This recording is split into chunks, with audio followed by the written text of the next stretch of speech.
Second batch SSS pensioners, kumusta na? Natanggap nyo na ba ang inyong SSS pension kahapon po yan mga ka-vlogs? Kung oo or hindi, yan ang ating pag-uusapan na. Hold up.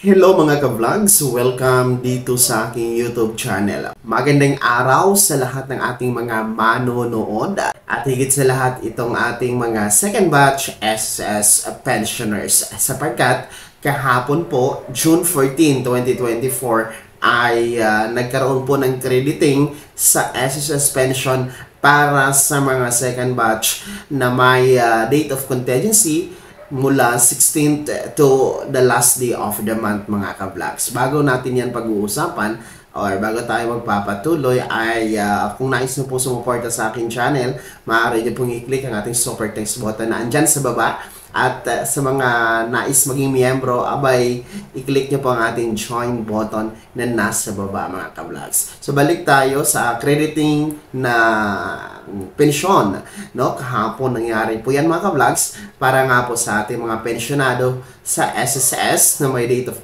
contingency na 16th to last day of the month, no? So mas pinaaga kahapon. Actually ang original date talaga niyan ay bukas pa, no? June 16. Kaso nga lang po, no, dahil every 16th of the month talaga, no, bawat buwan ay 16 talaga yung schedule ng second batch. Pero kung titingnan po natin sa ating kalendaryo ay ang June 16 po ay natapat nga po bukas, no, sa araw ng linggo mga ka-vlog. So ayon po sa SSS circular ay kung ang original date ay natapat sa weekend or itong Sabado, Linggo or natapat sa holiday, ang credit schedule ay aatras po sa pinakahuling working days ni SSS. So since kahapon po, no, Biyernes, June 14 ang pinaka last working days ni SSS bago ang June 16 na original date bukas, ay kahapon nga po nangyari ang crediting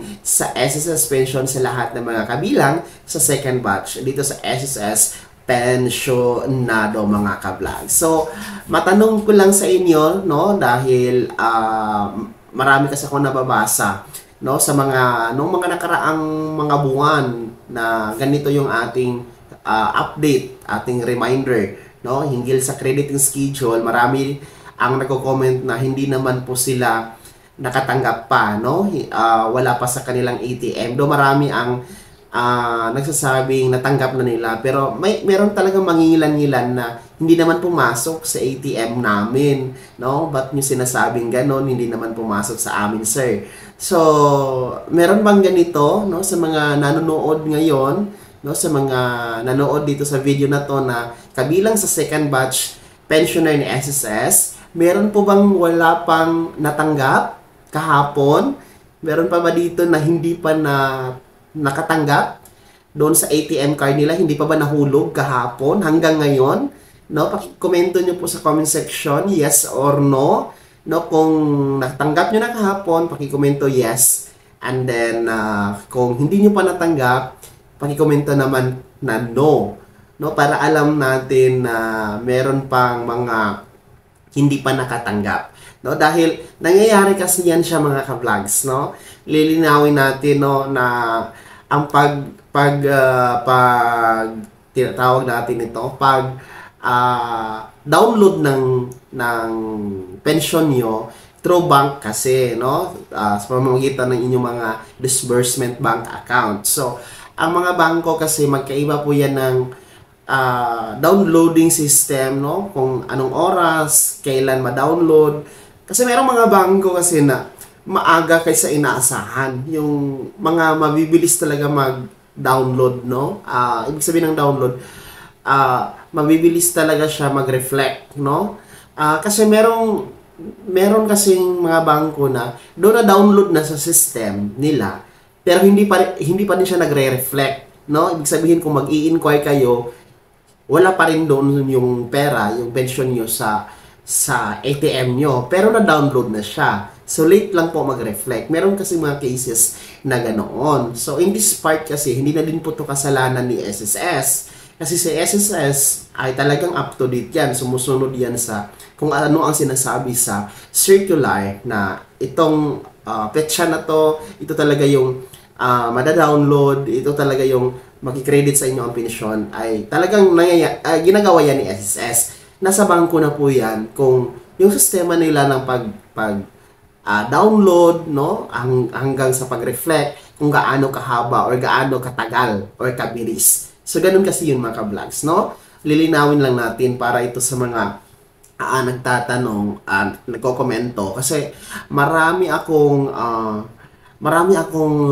nababasa na comment na nagagalit na hindi naman daw na pag-inquire nila wala naman daw. So, gaya doon sa mga first batch noong May 31 kasi nga po ang June 1 sa first batch ay natapat sa Sabado. So, naging advance noong ng isang araw, May 31. Marami ang nagalit kasi hindi naman daw, wala daw sa kanilang ATM pag-inquire nila ng May 31. So, ito, gusto ko lang linawin talaga na ito din po yung sinasabi ni SSS, no?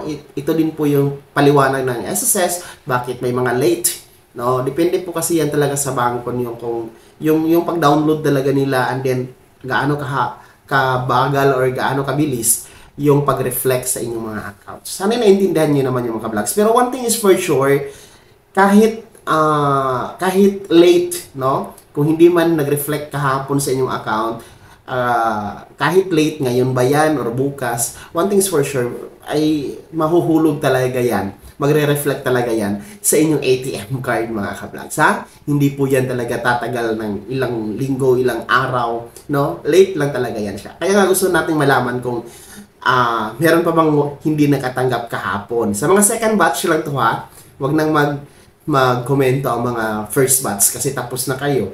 Mga second batch na merong date of contingency na 16 to last day of the month. No, ibig sabihin ng date of contingency, araw ng kapanganakan nyo po, ha? Para sa mga bagong pensioners dyan na hindi pa nakakaintindi o hindi pa naintindihan kung ano ang ibig sabihin ng date of contingency. No, paki-komento nyo po yes or no. Pakilakip na inyong buong pangalan, taga saan kayo mga ka-vlogs, no, para malaman natin, no, ang mga concerns na yan at na mapaabot din natin sa SSS, matulungan natin na mas ma-improve pa yung sistema ng SSS dahil para sa akin dapat yung pantay-pantay, no, ano bang term, sabay-sabay, no, dapat sabay-sabay pag sinasabing pag-download, reflect agad lahat na yan para walang maiiwan, no? Kasi naiintindihan ko, no, naiintindihan naman ni SSS, naiintindihan nating lahat na kaya nagpapanik yung ibang pensioners na bakit wala pa sa kanila, meron naman yung iba nakatanggap na, no, dahil may pangangailangan talaga, no, lalong-lalo pa sa mga maintenance na gamot, pambili ng pagkain, pambayad ng mga bayarin natin, no, tubig, kuryente, internet, ano pa bang mga bayarin natin, di ba? So naintindihan natin yan, kaya nga inaayos natin sa pagpapaunawa sa inyo. And we hope talaga mapaayos ito ni SSS ang sistema nila, no? Para isahang bagsakan lang ang pag-download, then isahang bagsakan din ang pag-reflect sa inyong account para sabay-sabay kayong mag-withdraw sa inyong SSS pension. Dahil sa inyo naman talaga ang pinaghirapang pension na yan, mga ka-vlog. So, sana naging gawa yung video na to kahit paano, no? Naintindihan natin, napapaunawa sa inyo ang mga bagay-bagay na may kinalaman sa pagiging pensyonado dyan kay SSS. Kung hindi ka pa nakasubscribe dito sa aking YouTube channel, maaari nyo nang i-click ang ating subscribe button na nasa baba. Huwag nyo kaligtaan na i-turn on ang notification bell. Ilagay nyo sa all para updated ka sa lahat ng mga videos na i-upload ko. Maaari mo ding i-like ang video na to at kung meron ka pang mga katanungan, maaari nyo i-komento sa comment section na nasa baba. At paki-follow na din po ang aking official Facebook page na andyan sa screen nyo. Muli po, ako si Daniel Timpawa na nagsasabing dito sa aking YouTube channel, Pawang Katotohanan at lahat totoo lamang.